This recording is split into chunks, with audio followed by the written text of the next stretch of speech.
Hello everyone, this is Karan Aneja from Vidya Mandir classes. So my dear friends, I welcome you all to this video. So बच्चों आज हम अपने इस magnetism 3 video में basically solenoid के ऊपर discussion करने वाले हैं। अभी तक हमने मैग्नेटिज्म 1 में बायट-स्टुअर्ट्स लॉ पढ़ा था और magnetic field due to straight wire के ऊपर बात करी थी। मैग्नेटिज्म 2 वीडियो में हम लोगों ने डियर फ्रेंड्स देखा था field due to circular coil, field due to arc और field due to circular coil on its axis.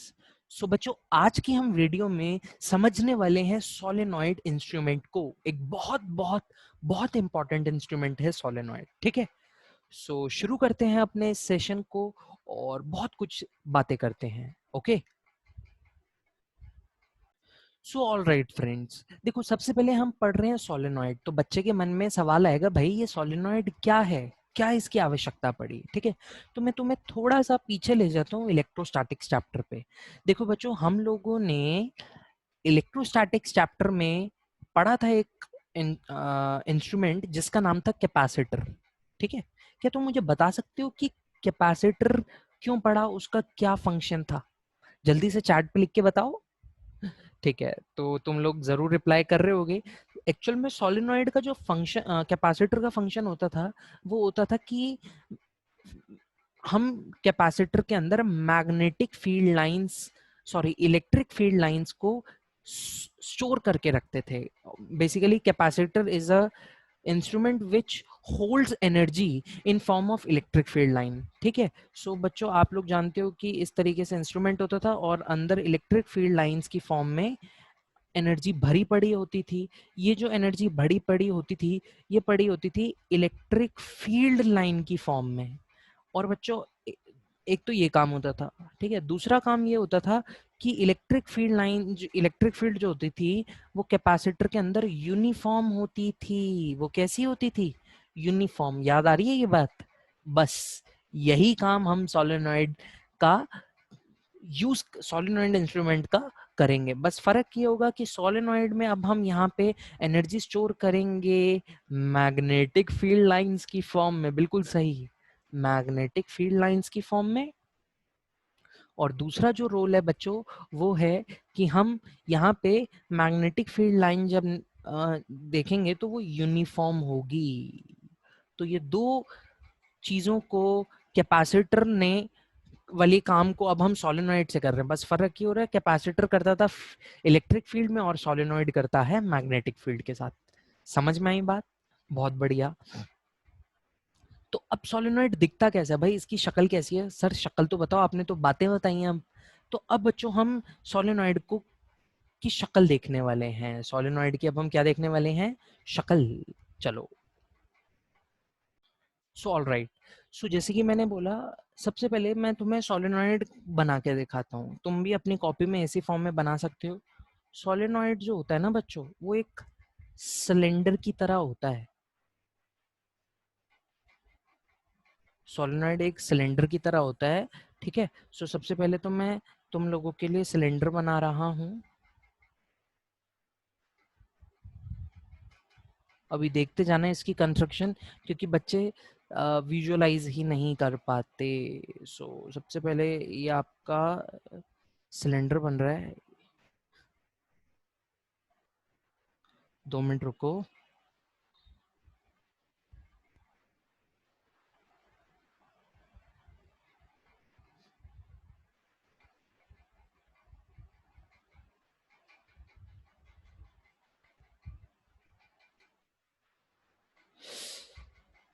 ये सही काम नहीं कर रहा।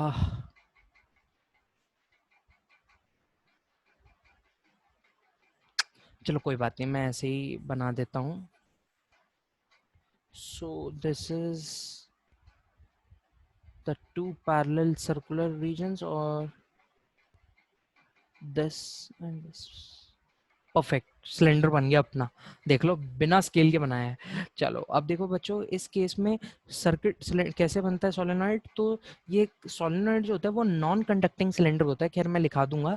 और मान लो कि ये आपके पास एक नॉन कंडक्टिंग सिलेंडर और इस पे मैंने इस फॉर्म में वायर को लपेट रखा है, जैसे तुम्हारी चरखरी होती है।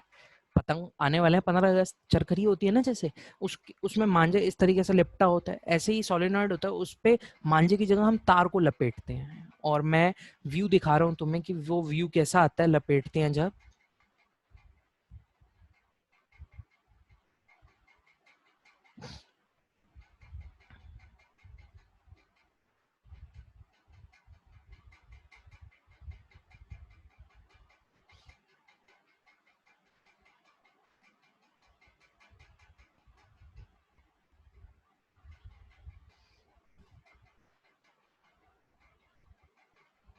ठीक है, इस फॉर्म से डियर फ्रेंड्स कुछ होता है, और ये होता है हमारा सोलेनॉइड इंस्ट्रूमेंट। इस सोलेनॉइड इंस्ट्रूमेंट में करंट इस तरीके से फ्लो करता है। All right, this is your solenoid. तो बेसिकली अभी देखो मैंने ये दिखाया ना, ये इसका ये इस व्यू का ये मतलब है कि ये वायर जो है पीछे भी लिपटी हुई है आगे भी, तो ये जब पीछे से आई तो इसका ये फ्रंट व्यू, पीछे वाला तो अब हम विजुअलाइज दिखा सकते नहीं, इसलिए ये विजुअलाइज करने का तरीका है। ठीक है, और करंट फ्लो करता है। अच्छा, अब पहले मैं थोड़ा सा और कंस्ट्रक्शन के बारे में बता देता हूँ। तो सोलेनॉइड जो होता है ना बच्चों, ये होता है हमारा एक नॉन कंडक्टिंग सिलेंडर। सोलेनॉइड क्या होता है हमारा? Non conducting cylinder. ये बात एक तो अपने को याद रखनी है कि solenoid is a non conducting cylinder. Fine. अच्छा, और इसके बारे में एक और बात याद रखनी है, the wire is coated with insulation, with insulation. All right, इस सिलेंडर पे ये जो मैंने वायर को लपेट रखा है, इसके ऊपर एक इंसुलेशन चढ़ी हुई है। जैसे घर में आपकी वायर होती है रेड कलर ब्लैक कलर, उसमें प्लास्टिक चढ़ा होता है, तो इन वायर में भी एक प्लास्टिक चढ़ा हुआ है, इंसुलेशन चढ़ा हुआ है। ऐसा इसलिए चढ़ा है बच्चों, क्योंकि जब ये वायर को हम लपेटते हैं तो आपस में तो ये एक दूसरे को टच कर रही हैं, भाई ये बहुत क्लोजली लिपटी हुई है ना। सो अगर ये इंसुलेटेड नहीं होंगी तो एक दूसरे को टच करेंगे इस फॉर्म में, तो जब टच कर रही है वायर तो करंट कैसे फ्लो कर पाएगा ढंग से, इस चक्कर में हम इनको इंसुलेटेड कर देते हैं। आ रही है बात समझ में? तो मैं बोल सकता हूँ the wire is coated with insulation, so they are electrically insulated. ये कुछ वो बातें हैं बिल्कुल बेसिक जो बच्चों को पता ही नहीं होता, और वो पूरा सोलेनॉइड खत्म कर लेते हैं, लेकिन मेरी आदत है मैं हमेशा बेसिक से उठा के एडवांस पे ले जाऊंगा, चिंता मत करो तुम लोग। So the wire is coated with insulation, so they are electrically neutral to each other. पहला पॉइंट तो तुम्हें ये याद रखना है। दूसरा पॉइंट जो डियर फ्रेंड्स तुम्हें याद रखना है कि जब भी तुम से हम सोलेनॉइड की बात करेंगे, सोलेनॉइड की जब भी बात करेंगे ना, जैसे ये सिलेंडर है, मान लो ये सिलेंडर है, तो तुम्हें यहाँ पे ये मान के चलना है ऑलवेज टेक, जैसे एक होता था आइडल एमीटर, वैसे मानो ऑलवेज टेक आइडल सोलेनॉइड या फिर लॉन्ग सोलेनॉइड, दोनों नाम हो सकते हैं इसके। ठीक है, to be very very large as compared to its radius या फिर transverse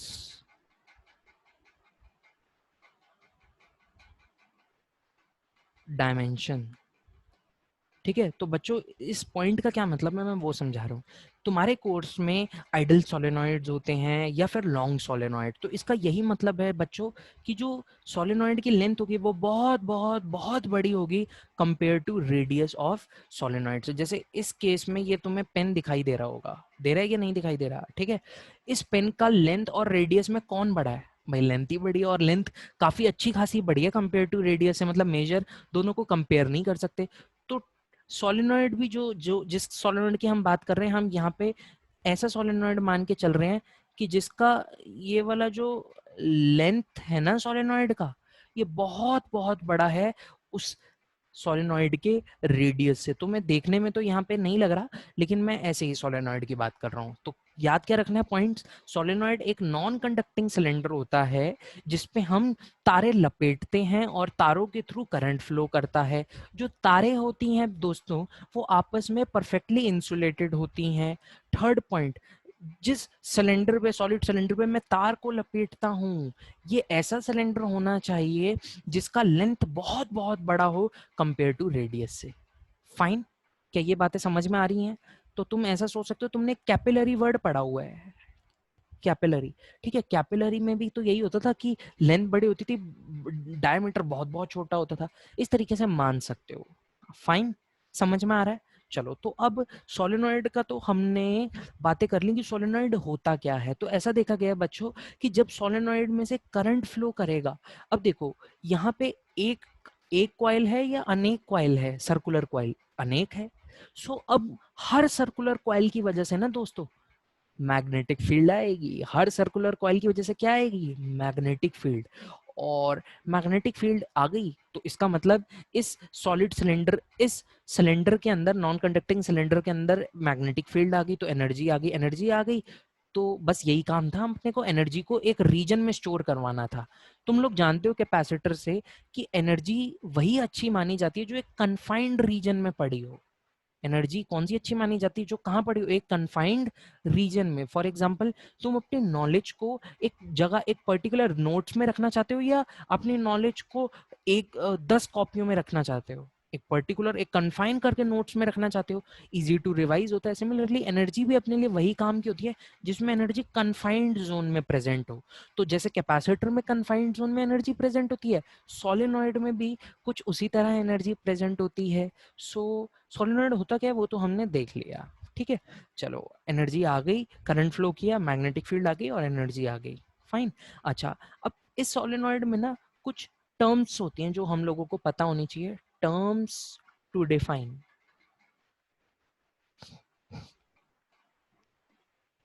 ठीक है। अब पहले देख लेते हैं, याद रखना है इसको, ये कन्वेंशन है, कंफ्यूज नहीं होना। मैंने देखा है अपनी लाइफ में, एक्सपीरियंस में देखा है, बच्चे इससे इतना कंफ्यूज होते हैं, इतना कंफ्यूज होते हैं कि आया कर किया कराया क्वेश्चन पे गलत कर देते हैं। अपने को ये गलती नहीं करनी। एक पैरामीटर होता है प्यारे बच्चों इसमें कैपिटल एन, एक पैरामीटर होता है इसमें स्मॉल एन, और एक पैरामीटर होता है इसमें स्मॉल एल। कैपिटल एल जो होता है वो होता है total number of turns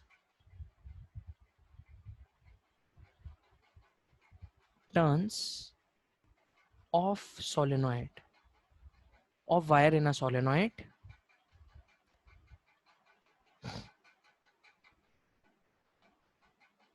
in a solenoid, ठीक है। स्मॉल एन जो होता है दोस्तों वो होता है number of turns per unit length, ठीक है। अच्छा, एल तो तुम्हें पता ही है, लेंथ ऑफ सोलेनॉइड है, तो उस पर मैं डिस्कशन नहीं करता। सो मैंने अभी तुम लोगों को एक बात बताई है, ये ये होता है अपना छोटा एन, कैपिटल एन सॉरी, और ये होता है अपना छोटा एन। एक बार फिर बना देता हूँ, ये होता है अपना छोटा एन। फाइन। तो small n is number of turns per unit length और capital n is total number of turns of wire in a solenoid. So एक रिलेशन आ गया हमारे पास कैपिटल एन और स्मॉल एन में। मैं बोल सकता हूँ स्मॉल एन जो होता है वो एक्चुअल में इक्वल होता है capital N, total number of turns, upon total length of solenoid जो स्मॉल एल होती है। तो ये रिलेशन आ गया। ध्यान रखना है इस रिलेशन को कि किस टर्न का क्या मतलब है। तो स्मॉल एन की जो यूनिट होती है वो होता है टर्न पर सेंटीमीटर, या फिर टर्न्स पर मीटर। ये यूनिट जो होती है वो किसकी होती है? स्मॉल एन की। फाइन। चलो, सोलेनॉइड होता क्या है वो भी देख लिया, कुछ टर्म्स जो हमारे काम के वो भी देख लिया। अच्छा, अब बच्चों सोलेनॉइड का मैं तुम लोगों के साथ डिस्कस करने वाला हूँ क्रॉस सेक्शनल व्यू।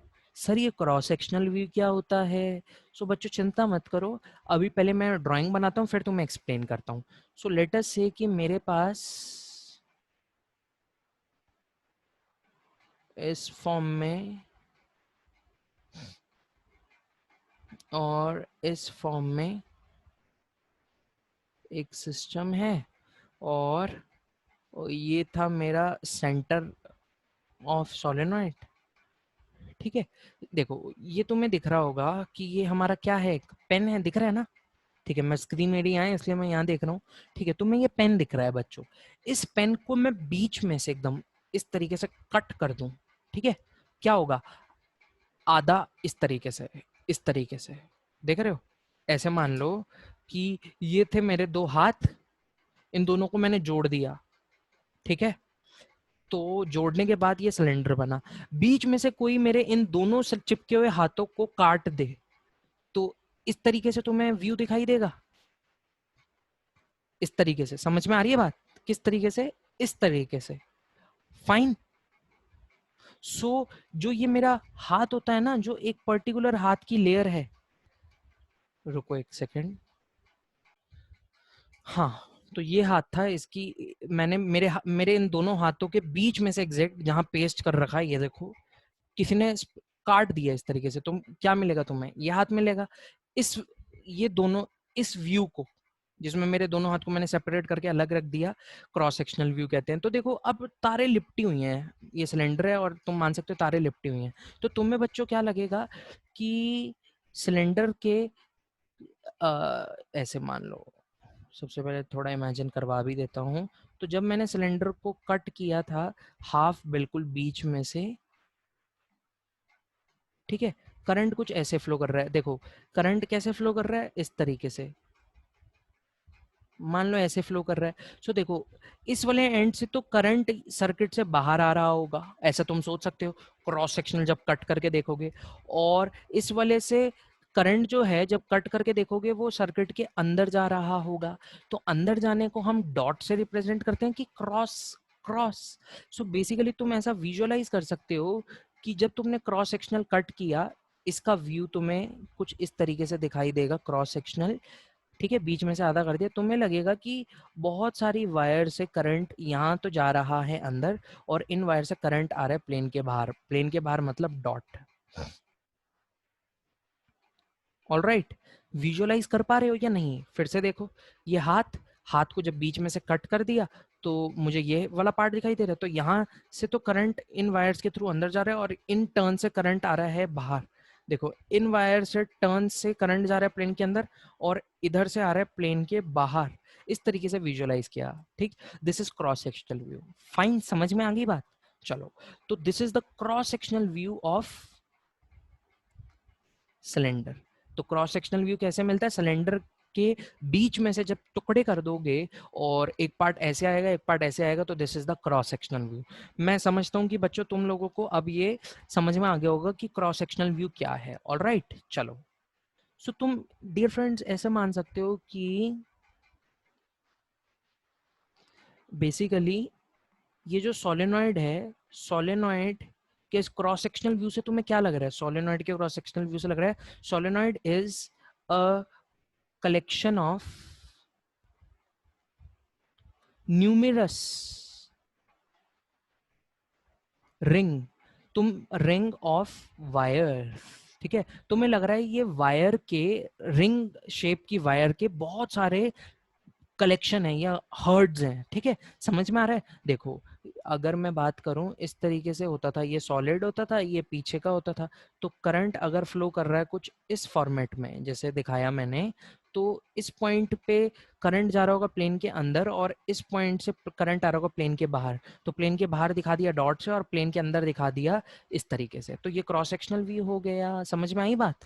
परफेक्ट। चलो, सो अब बच्चों इसी केस में हम क्या करते हैं, मान लेते हैं कि अब मेरा जो टास्क है ना सोलेनॉइड का, जैसे कैपेसिटर में पहले तो हमने डिस्कस किया था होता क्या है, फिर उसके बाद हमने इलेक्ट्रिक फील्ड निकाली थी। सिमिलरली यहाँ पे भी पहले हमने डिस्कस किया कि सोलेनॉइड है क्या, फिर पैरामीटर डिस्कस किए, फिर क्रॉस सेक्शनल व्यू डिस्कस किया। अब मेरा टारगेट है कि मैं यहाँ से एक पॉइंट है पी और इस पी पॉइंट पे फील्ड निकालना चाहता हूँ। क्या निकालना चाहता हूँ, फील्ड। ठीक है, आपको गिवन है कि इस पी पॉइंट से जो ये वाला पॉइंट है, ये वाला एंड है, वो थीटा 2 के डिस्टेंस पे है। वो कितने डिस्टेंस पे है, थीटा 2 के डिस्टेंस पे। और आपको ये भी बोल रखा है कि जो ये वाला लास्ट पॉइंट है सोलेनॉइड का अदर एंड वो पी पॉइंट से जो है दोस्तों, लेट मी एक सेकेंड, वो पी पॉइंट से जो है, पी पॉइंट के लास्ट से वो कोई थीटा वन के डिस्टेंस पे है। ये थीटा वन और थीटा टू क्या है समझ में आ रहा होगा तुम्हें? ऑल राइट, थीटा वन और थीटा टू क्या है दोस्तों, तुम्हें उम्मीद करता हूँ क्लियर हो रही होंगी बातें कि थीटा वन क्या है और थीटा टू क्या है। तो मैंने वो तुम्हारे सामने मेंशन कर दिया। तुम ऐसा समझ लो कि पी पॉइंट से अगर मैं रेफरेंस लाइन से कितना एंगल मूव करूं जिससे कि मेरा ये वाला पॉइंट आ जाए, और पी रेफरेंस लाइन से पी पॉइंट पे खड़े होके मैं कितना एंगल मूव करूं जिससे कि मेरा लास्ट एंड ऑफ सोलेनॉइड आ जाए। आई बात समझ? पक्की पक्की बात है, देख लो, गार्ड मान लो भाई साहब। चलो, तो ये आपको बोल रखा है, अब आपको पी पॉइंट पे फील्ड निकालनी है। अब हमें फील्ड निकालना है, तो अपना टास्क जो है, our aim is, दोस्तों प्यारे बच्चों, our aim is to determine field at P। ये टास्क है अपना। चलो देखते हैं हम कि फील्ड कैसे आएगी P पे। सो देखो, इस क्वेश्चन की डेरिवेशन अब प्रोसेस शुरू हो रहा है।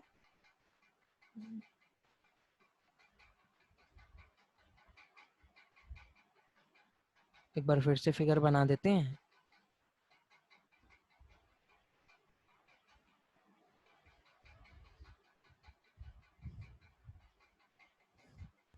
ये हैं डॉट, क्योंकि यहाँ से निकलती हुई आ रही हैं वायर्स,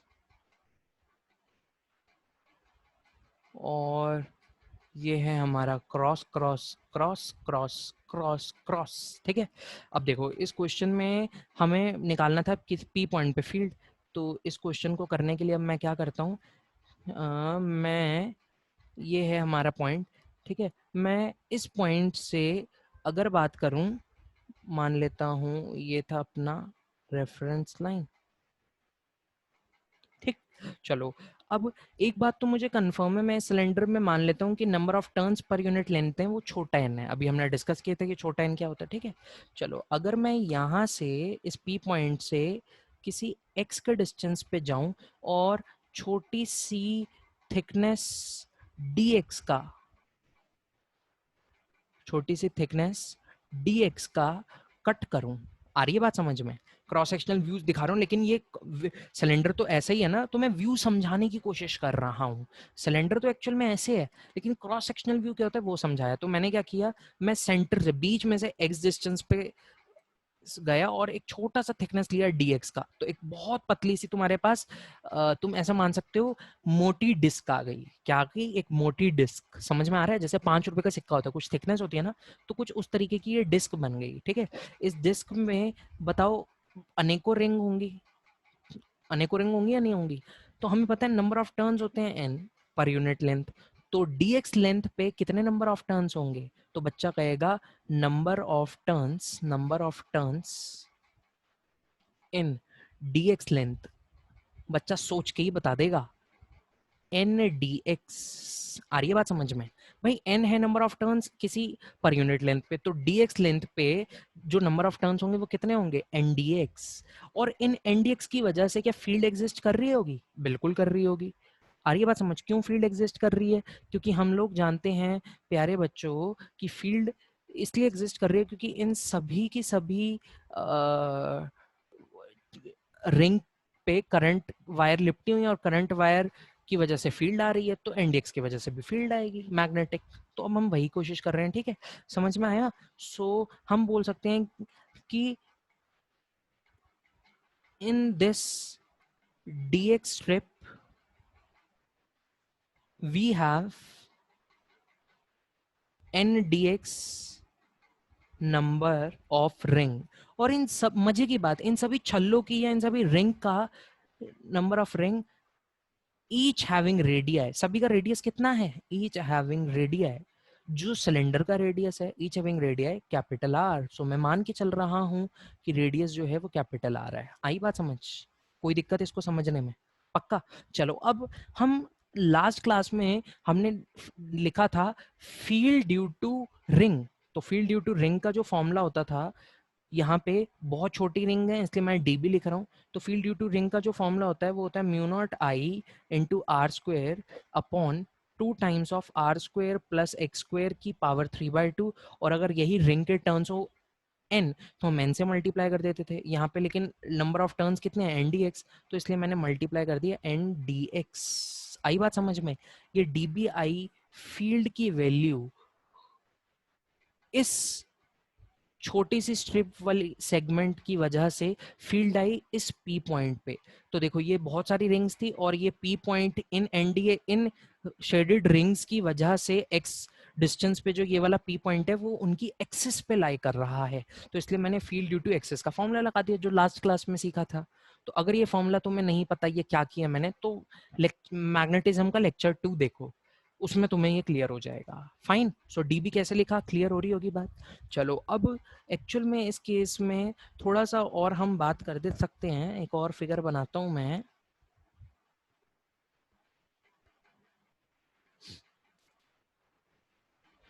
तुम्हें मैं ये भी बताऊंगा कि कौन सी डेरिवेशन तुम्हें स्कूल के सीबीएसई के लिए लर्न करनी है और कौन सी नहीं करनी। ठीक है। चलो तो सपोज ये अपना सोलेनॉइड था और इस केस में हमने देखा था cross cross cross cross cross dot dot dot dot dot. आई बात समझ?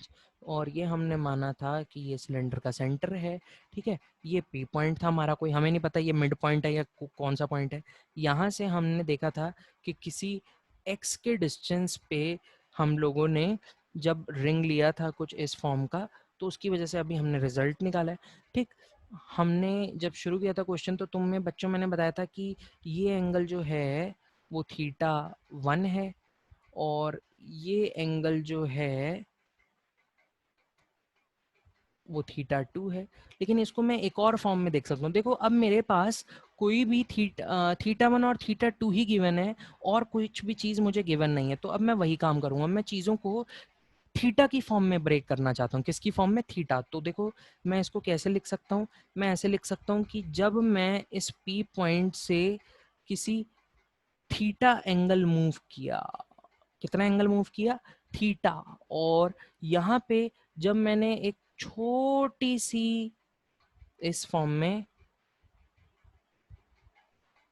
डी थीटा आर्क कट की, तो मेरे पास ये वाली थीटा से डी थीटा की ये वाली स्ट्रिप आई जिसकी मैंने थिकनेस एक्स की टर्म्स में लिखी है एन डी एक्स। ये बात समझ में आ रही है? मैं एक्स के वेरिएबल को अब ट्रांसलेट करना चाहता हूँ थीटा की फॉर्म में। आई बात समझ?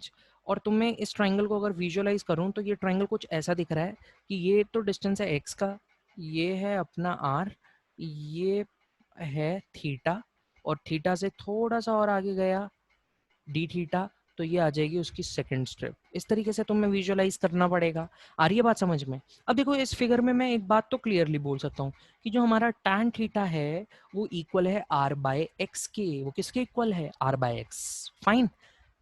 तो ये मैं क्या काम कर रहा हूँ? Converting x into theta, converting x into theta. आई बात समझ? तो कन्वर्टिंग एक्स इंटू थीटा वाला काम कर रहे हैं और tan थीटा इक्वल हमने देखा r बाय एक्स के। ठीक है। सो अब देखो डियर फ्रेंड्स, इसको मैं ऐसे भी लिख सकता हूँ कि भाई x जो है मेरा वो r cot थीटा है, और यहाँ से मैं dx, मैं जनरल डेरिवेटिव, मैं डेरिवेटिव कर रहा हूँ तो मैं इसको x और थीटा का डेरिवेटिव कर रहा हूँ। तो मैं ये स्टेप ऐसे भी लिख सकता हूँ, dx by d theta equal to minus r cosecant square theta. Okay. So अपने पास यहाँ से आ गया रीअरेंज करके कि dx जो हो गया वो इक्वल हो गया minus r cosecant square theta into D theta के। ये कैसे लिखा? जनरल डेरिवेटिव करके। ठीक है बच्चों, आ रही है बात समझ में? सेम ऐसे डेरिवेशन हमने जब एक स्ट्रेट वायर की वजह से किया था तब भी यही काम किया था, एग्जैक्टली यही काम किया था। सो कोई नई बात नहीं है तुम लोगों के लिए, तुम्हें आता है। ये सेम काम मैंने किया था अगर तुम्हें अच्छे से याद हो तो। ओके। चलो। सो सो हमने ये सेम काम कर भी रखा है ऑलरेडी। अच्छा अब देखो इस केस में मैं वैल्यू को पुट करने वाला हूँ अपने db के फॉर्मूले में dx की। सो मेरे पास जो db का फॉर्मूला आएगा वो आया था mu not into I into are square upon 2r² plus x square की power 3/2 into n into d x, लेकिन डी एक्स की जगह मैं क्या रख रहा हूँ, माइनस आर को secant square theta into D theta. ऐसा इसलिए कर रहा हूँ क्योंकि मुझे लेंथ ऑफ सोलेनोइड तो पता ही नहीं है, मुझे तो थीटा की टर्म्स में बोला गया है काम निकालो।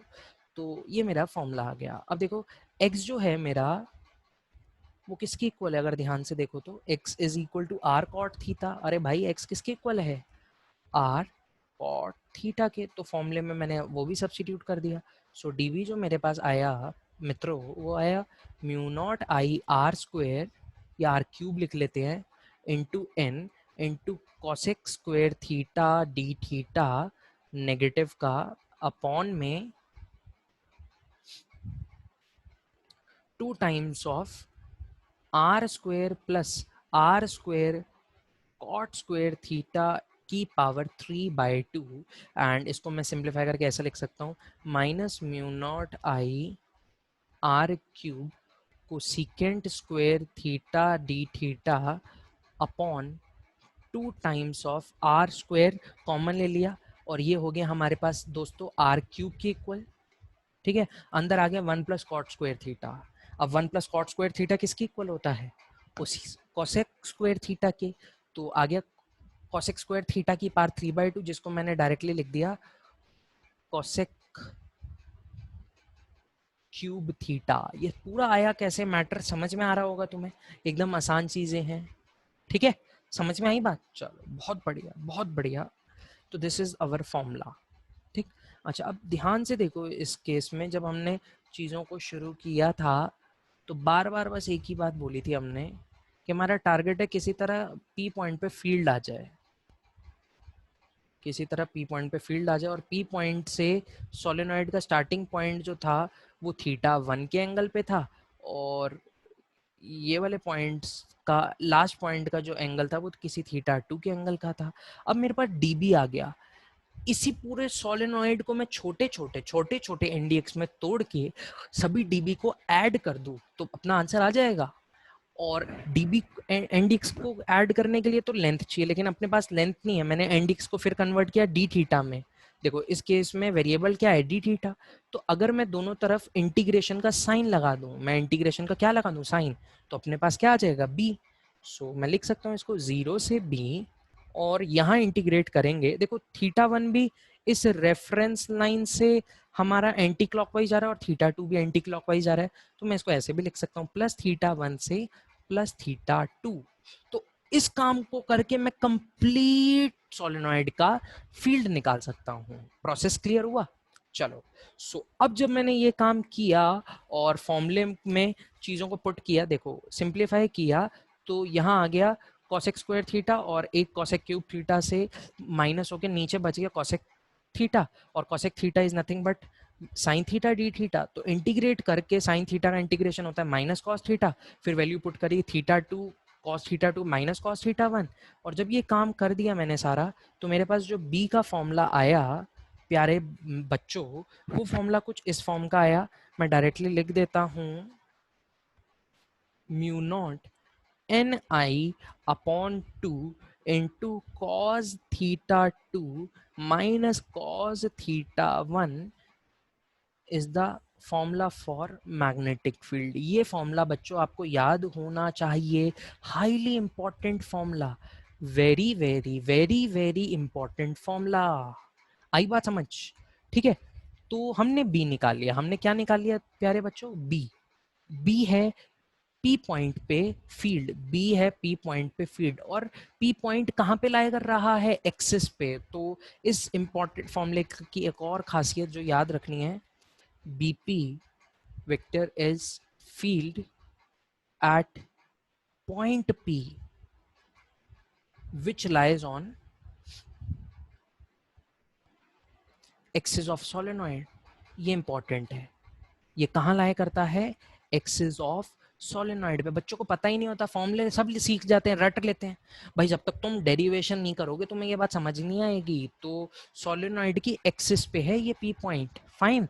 एक और बात, theta 1 and theta 2 are angular position of ends of solenoid from P, from point P। ठीक है, क्लियर हो गई बात? चलो, तो हमने ये फॉर्मूला अच्छा सा तैयार कर लिया। B P equal to mu not an I two cos theta two minus cos theta one. ये जो फॉर्मूला है ना बच्चों, इस फॉर्मूले की एक और बात, ये फॉर्मूला जो हमने लिखा है ये जनरल सोलेनॉइड के लिए लिखा है, जनरल सोलेनॉइड। तो जितने भी इस धरती पे सोलेनॉइड एग्जिस्ट करते हैं उनमें ये फॉर्मूला एकदम परफेक्ट है। लेकिन आपके कोर्स में कौन से सोलेनॉइड है? आइडल सोलेनॉइड या कहें लॉन्ग सोलेनॉइड। तो अब मैं जनरल सोलेनॉइड से आइडल और लॉन्ग सोलेनॉइड के लिए चीजें लिखने वाला हूं। तो अगर ये सोलेनॉइड लॉन्ग होता है, फॉर लॉन्ग सोलेनॉइड, ठीक है, इमेजिन करने के लिए फिर से क्रॉस सेक्शनल व्यू बनाता हूं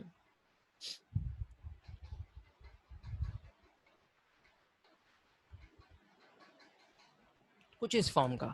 तो पी पॉइंट मान लेते हैं कि यहाँ कहीं है, ये एंगल है थीटा वन और ये एंगल है सपोज दोस्तों थीटा टू। लेकिन ये लॉन्ग सोलेनॉइड है। लॉन्ग सोलेनॉइड मतलब इतना बड़ा जो कंपेयर टू रेडियस, ठीक है, ये इतना बड़ा है। अब देखो, इसके लिए अगर तुम्हें पी से इस पॉइंट को ज्वाइन करना है तो कुछ इस तरीके से तुम्हें ज्वाइन करना पड़ेगा। और तुम्हें अगर ये हो जाएगा अपना थीटा वन डैश। अब देखो, इसको थीटा वन डैश का बताओ, थीटा वन और थीटा वन डैश में कौन बड़ा? Theta one. तो इसका मतलब मैं जितना बढ़ाता जाऊंगा थीटा वन डैश और छोटा और छोटा और छोटा होता जाएगा, और फाइनली ये थीटा वन इतना छोटा हो जाएगा कि ये फाइनली 0 डिग्री हो गया। ये कितना हो गया? 0 डिग्री। आई बात समझ? लॉन्ग सोलेनॉइड के लिए। सिमिलरली मैं इस वाले सोलेनॉइड को भी बढ़ाता जा रहा हूँ, बढ़ाता जा रहा हूँ, बढ़ाता जा रहा हूँ। तो देखो, जब मैं इस पी पॉइंट से इस पॉइंट को ज्वाइन करूंगा तो मान लो ये हो गया, ये वाला एंगल हो गया theta two dash. Theta two dash और थीटा टू में थीटा टू डैश बढ़ा है, मैंने उसको और बढ़ाया और बढ़ाया और बढ़ाया, इन्फाइनाइट तक बढ़ा दिया। इमेजिन करने का तरीका है ना, इतना बढ़ा दिया कि फाइनली थीटा टू जो हो गया आपका वो 180 डिग्री हो गया। कितना हो गया? 180। आई बात समझ में? लॉन्ग सोलेनॉइड के लिए तो मैं लॉन्ग सोलेनॉइड के लिए बोल सकता हूँ थीटा वन जो है वो 0 डिग्री है, थीटा टू 180 डिग्री है। लेकिन हमने एक और बात सीखी कि जनरल सोलेनॉइड में जो फॉर्मूला था वो तो था mu not an I by two cos theta one minus cos theta two. आई बात समझ?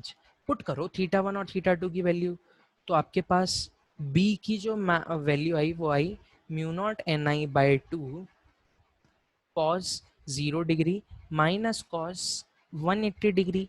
प्यारे बच्चे इसमें भी कंफ्यूज होते हैं कि कॉस 180 कितना होता है। तो प्यारे बच्चों, कॉस 0 डिग्री जो होता है वो होता है 1, कॉस 180 डिग्री जो होता है वो होता है -1। वैल्यू को पुट किया तो मॉड भी आ गया हम अपने पास mu not an I by two 1 - which is nothing but mu not an I by two into two. Two ने टू को कैंसिल किया और अपने पास एक प्यारा सा रिजल्ट आ गया मॉड बी का, जिसको मैंने लिखा mu not an I by to. This is the sorry mu not an I. So this is the formula प्यारे बच्चों फॉर आइडल सोलेनॉइड। ये फॉर्मूला ना रटवाया जाता है, लेकिन मैंने तुम्हें इसका पूरा धांसू प्रूफ दिया एकदम। आई बात समझ में? एक एक चीज अपने को पता होना चाहिए बेसिक कि ये क्यों हो रहा है। बस एक बार तुम्हें ये फॉर्मूला आ गया, अब जीवन भर कभी कंफ्यूज नहीं रहोगे। अब कई बार क्या होता है, डायरेक्टली बच्चों को ये फॉर्मूला दिया जाता है बट इस फॉर्मूले से क्लियर नहीं होता, वो तो रटने वाली बात हो गई। लेकिन मैंने तुम्हें फील करवाई है तो तुम्हें समझ में आ रहा होगा कि ये फॉर्मूला आया कहाँ से। पक्की बात? कोई दिक्कत तो नहीं इस फॉर्मूले को समझने में? चलो बहुत अच्छे।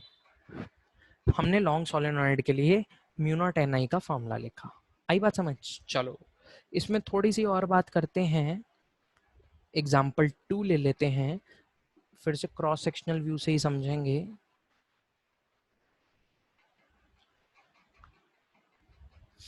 ठीक है, मान लो ये अपनी फिर से वही एक्सिस, लेकिन पी पॉइंट अब बीच में नहीं है, अब वो यहाँ पे है कहीं। This is the P point, ठीक है। सो तुम्हें इस पी पॉइंट से इस वाले मतलब जस्ट इसके ऊपर है, एक इस पॉइंट को ज्वाइन करना है और एक इस पॉइंट को ज्वाइन करना है। तो मैं मान के चल रहा हूँ ये लॉन्ग सोलेनॉइड है। ये कौन सा सोलेनॉइड है? Long solenoid. और पी पॉइंट जस्ट इसके जस्ट बाहर है, जस्ट बाहर, ठीक है। तो इस एंड पॉइंट पे मतलब मैं निकालना चाहता हूँ field at and point of solenoid, ठीक है। तो field at and point of solenoid निकालना है। सो प्यारे बच्चों जल्दी से मुझे थीटा 1 और थीटा 2 कमेंट्स में लिख के बताओ। जल्दी से सोचो, जल्दी से। क्या सोच लिया? ठीक है। सो दोस्तों थीटा 1 तो अपने को पता ही चल रहा है 90 डिग्री है, मैंने लिख दिया। और थीटा 2 लॉन्ग सोलेनॉइड है तो अभी भी 180 डिग्री रहा होगा। फॉर्मूला लिखते हैं, mod B equal to mu not an I by two cos theta 1 minus cos theta 2, ठीक है। पुट किया। सभी जानते हैं cos 90 डिग्री जो होता है वो 0 होता है, cos 180 डिग्री जो होता है वो तो -1 होता है। सो जब वैल्यू को मैंने पुट किया प्यारे मित्रों, सो मॉड बी की वैल्यू आ गई mu not an I by to. So this is the formula for field at end of solenoid, at end of solenoid, okay. और ये जो फॉर्मूला था आइडल सोलेनॉइड का इनसाइड द सोलेनॉइड था, inside the solenoid. Fine, समझ में आया? ठीक है। अब देखो मैं ही तुम्हें क्वेश्चन दूंगा, मैं ही तुम्हें कंफ्यूज करूंगा और मैं ही तुम्हें सॉल्यूशन दूंगा, ठीक है। देखो बच्चों, बच्चों के मन में डाउट आता है कि सर जी आपने जब सोलेनॉइड नाम का ये प्यारा सा टॉपिक शुरू करवाया तो आपने बोला था यूनिफॉर्म, आपने बोला था यूनिफॉर्म, लेकिन ये यूनिफॉर्म तो हमें नहीं दिख रही। भाई अंदर फील्ड है, एक सेकंड पहले नीचे आते हैं। चलो खुल जा सिम, सिम खुल गया भाई। हाँ तो हमने देखा field at end of long solenoid जो आया वो आया mu not an I by to and field inside solenoid आया वो आया म्यू नॉट एन आई, ठीक है। सो ये यूनिफॉर्म कहाँ से हुई? सो बच्चों आपको इस केस में कुछ इस तरीके से लॉजिक याद रखना है कि ये जो सोलेनॉइड होता है इसके मिडल पॉइंट पे, देखो सबसे पहले तो एक और बात, जो सोलेनॉइड होता है आप जानते हो कि मैंने इसको रिंग्स में तोड़ा था और एक रिंग की वजह से उसके एक्सिस पे जो फील्ड होती थी वो, जैसे अगर करंट फ्लो कर रहा है मान लो इस डायरेक्शन में, और रुको एक सेकेंड, कुछ ऐसे करंट फ्लो कर रहा है, ठीक है। तो तुम जानते हो कि इस केस में राइट हैंड को कर्ल करो तो फील्ड आ रही है इस तरफ, मतलब फील्ड जो है वो एक्सिस पे इस पॉइंट पे आ रही है, ठीक है। सो बेसिकली तुम्हें ऐसे याद रखना है कि एक लॉन्ग सोलेनॉइड की वजह से बहुत सारे एलिमेंट्स हैं, तो जो फील्ड होगी ना एक्सिस पे वो भी इसी डायरेक्शन में होगी। सबसे पहली बात फील्ड भी जो होगी सोलेनॉइड पे वो भी इसी डायरेक्शन में होगी, क्योंकि एक रिंग की वजह से फील्ड ऐसे होती है पैरेलल टू एक्सिस, तो यहाँ पे भी पैरेलल टू एक्सिस होगी क्योंकि radius is very very small. Radius प्यारे बच्चों लेंथ के कंपैरिजन में क्या है? बहुत बहुत छोटा। अरे बहुत बहुत छोटा है, मतलब तुम इमेजिन नहीं कर सकते इतना छोटा है। तो इसलिए ये एक तुम्हें धागा दिखाई देगा, मतलब जस्ट सिंपल लाइन, तो simple line is always parallel to base. So मैं बोल सकता हूँ कि field line are just parallel to axis. और यहाँ पे देखो अंदर जो फील्ड होती है ना, अंदर जो फील्ड होती है सोलेनॉइड के वो होती है म्यू नॉट एन आई, लेकिन जैसे ही वो एकदम यहाँ पहुंचता है या फिर यहाँ पहुंचता है एकदम ड्रास्टिक चेंज आता है। कैसा चेंज आता है? ड्रास्टिक। और फील्ड यहाँ हो जाती है mu not an I by two, यहाँ फील्ड हो जाती है mu not an I by two. तो बच्चा कहेगा कि सर मतलब हर जगह mu not an I by two, mu not an I और यहाँ mu not an I by two. तो मैं कहूँगा कि देखो जब तुम इस वाले रीजन से पास करोगे ना, इस वाले रीजन से, खैर इतनी डिटेल में कभी पूछते नहीं है बट हम तो अच्छे से कर रहे हैं, हमें तो आइडिया होना चाहिए। देखो इस वाले रीजन से जैसे ही रीजन इसके पास आना शुरू हो जाता है, थोड़ा सा डिफरेंस आना शुरू हो जाता है, थोड़ा सा, ठीक है, लेकिन फिर भी ये बात कोई तुमसे पूछेगा नहीं, थोड़ा डिफरेंस आना शुरू हो जाता है और एकदम यहाँ से यहाँ तक जंप करते ही आधी फील्ड गायब हो जाती है। लेकिन तुम्हें ये याद रखना है, जब भी कोई तुमसे पूछे कि field at end of solenoid, तो तुम्हें जवाब क्या देना है, mu not an I by to. तुमसे कोई पूछे फील्ड इनसाइड सोलेनॉइड, तो तुम्हें आंसर देना है म्यू नॉट एन आई। ठीक है, समझ में आ गया? पक्की बात, देख लो अच्छे से। बहुत बढ़िया। सो प्यारे बच्चों, ये सोलेनॉइड के बारे में हमने कुछ इंटरेस्टिंग बातें करी, ठीक है, सोलेनॉइड के बारे में बहुत इंटरेस्टिंग बातें करी, और फील्ड हमने सोलेनॉइड की का फॉर्मूला भी देख लिया, mu not an I by to होता है। ठीक, चलो, तो सोलेनॉइड पे हम क्वेश्चंस लेंगे ट्यूटोरियल्स में भी। अब एक मैं तुमसे क्योंकि अब सोलेनॉइड पे और कुछ बचता ही नहीं है, मैंने तुम्हें पूरे पीएचडी करवा दिया सोलेनॉइड का। एक बार खुद से ट्राई करो ना, दिक्कत हो तो मेरे से पूछना। एक चीज और जो बच्चे कई बार मिस इंटरप्रेट कर जाते हैं, मुझे पता है ना कि बच्चा कहाँ पे कंफ्यूज होगा, इसलिए मैं वो सारी चीजें, कि क्योंकि हम देखो डाउट्स तुम पूछ नहीं रहे हो, मैं तो चाहता हूँ तुम कमेंट्स करो, तो अगर तुम कमेंट नहीं कर रहे तो मुझे पता है तुम कहाँ कहाँ फंसोगे, इसलिए मैं तुम्हें पहले ही सारी दवाई वो दे रहा हूँ जिससे तुम फंसो ना। एक बच्चे के मन में शायद डाउट आए, सर ये जो पी पॉइंट है, ये पी पॉइंट जो है वो क्या अंदर लाया करेगा या एंड पे? तो मैं कहूँगा नहीं, पी पॉइंट इस एक्सिस पे कहीं भी लाई कर सकता है, वो यहाँ भी लाई कर सकता है। तुम्हें यहाँ फील्ड निकालनी है, तो उसके लिए तुम्हें ये वाला एंगल थीटा 1 पता होना चाहिए, और ये वाला एंगल थीटा 2 पता होना चाहिए। अगर तुम्हें बच्चों थीटा 1 और थीटा 2 पता है, तो पी पॉइंट इस एक्सिस पे कहीं भी हो, वर्ड देखो, P can be anywhere on axis, कहीं भी हो तुम फील्ड निकाल सकते हो, बस तुम्हें क्या पता होना चाहिए, थीटा 1 और थीटा 2। समझ में आई बात? पक्का? चलो, सो ये भी बात हमने डिस्कस कर ली है।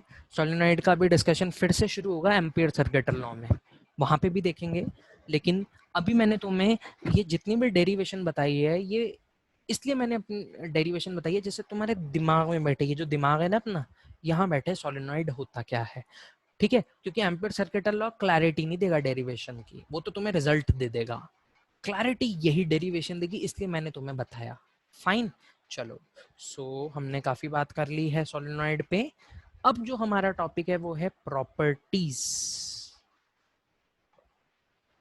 Of magnetic field lines. ठीक है, properties of magnetic field lines. So अब ये क्या क्या प्रॉपर्टीज हैं प्यारे बच्चों, वो भी मैं तुम लोगों के साथ शेयर करता हूँ। सो देखो, सबसे पहले हम चलते हैं 10th क्लास में, जब हमने पहली बार मैग्नेट्स पढ़ा है, वहाँ पे हम देखते हैं कि सोलेनॉइड जो होता है, उस सोलेनॉइड के दो पोल होते हैं, एक होता है नॉर्थ पोल और एक होता है साउथ पोल। और सोलेनॉइड पे फील्ड जो चलती है वो बाहर की दुनिया के लिए नॉर्थ से साउथ जाती है। और एक सेकेंड, ड्राइंग, ठीक है। सो बच्चों, हमने जानते हैं ये बात कि बाहर की दुनिया के लिए जो मैग्नेटिक फील्ड होती है वो नॉर्थ से साउथ जाती है। ये मैं नहीं बोल रहा, ये तुम्हारी 10th क्लास में तुम लोगों ने पढ़ा हुआ है, मैं तो तुम्हारे को बस यहाँ पे रिवाइज करवा रहा हूँ। ठीक, और अंदर जो मैग्नेट होता है वहां भी फील्ड लाइन होती हैं, और वो जाती हैं साउथ टू नॉर्थ। वो कैसे जाती हैं? South to north. तो मैग्नेटिक फील्ड लाइन इस तरीके से चलती है, बाहर की दुनिया के लिए नॉर्थ से साउथ, और अंदर मैग्नेट के साउथ टू नॉर्थ। आ रही है बात समझ में? इसे कोई मैं शब्दों में लिखवा दूंगा, ये पहली प्रॉपर्टी है अपनी। So first property is outside magnetic field line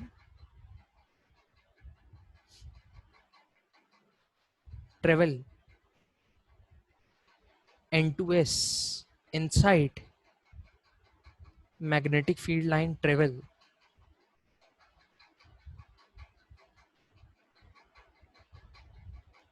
south to north. बच्चा कहेगा सर आप तो प्रॉपर्टी बता रहे हो, आपने तो मैग्नेटिक फील्ड बताई नहीं। तो मैं कहूंगा प्यारे बच्चे, तू जब इलेक्ट्रोस्टैटिक्स पढ़ रहा था तो तूने क्या किया था? तुझे पता है कि फील्ड लाइन क्या होती है, तो इसलिए मैं बार बार नहीं बताऊंगा। तूने इलेक्ट्रोस्टैटिक्स में तुमने प्यारे बच्चों पढ़ा था ना कि फील्ड लाइंस क्या होती हैं।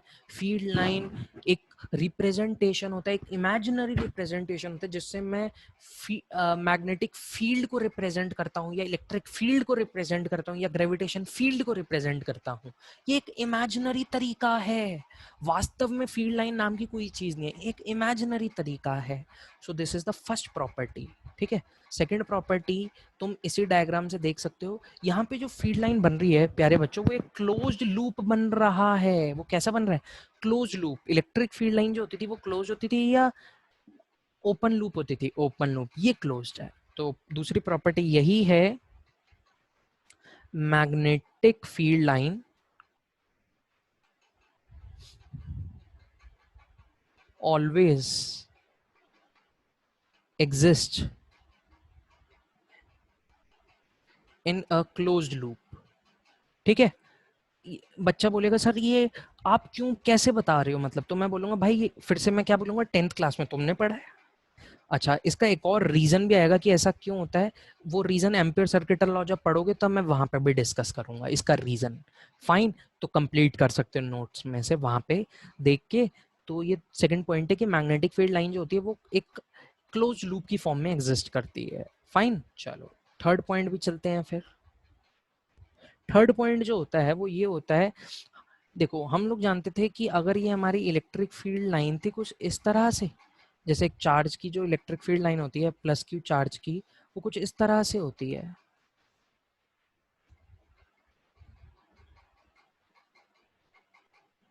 फाइन।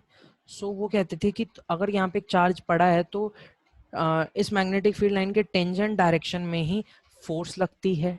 ठीक है, tangent to field line gives the direction of electric force. लेकिन ये प्रॉपर्टी मैग्नेटिक फील्ड लाइंस में एग्जिस्ट नहीं करती। ठीक है, मैं क्लियरली बोल रहा हूँ ये प्रॉपर्टी मैग्नेटिक फील्ड लाइन में एग्जिस्ट नहीं करती। पहले थोड़ा मिटा देते हैं, या चलो एक सेकेंड, हैंग क्यों हो गया भाई तू सिस्टम? ठीक है, तो लिख देता हूँ, tangent at tangent at any point on magnetic field gives direction of magnetic field and not of magnetic force। Clear हो गई ये बात? ठीक। Tangent at any point on magnetic field give direction of magnetic field, ना कि magnetic force. याद रखना ये टेंजेंट वाला concept very very important, very very important. ठीक है, सेकंड पॉइंट और थर्ड पॉइंट डिफरेंस है इलेक्ट्रिक फील्ड और मैग्नेटिक फील्ड के बीच। फोर्थ पॉइंट कोई दिक्कत नहीं, सेम ही है।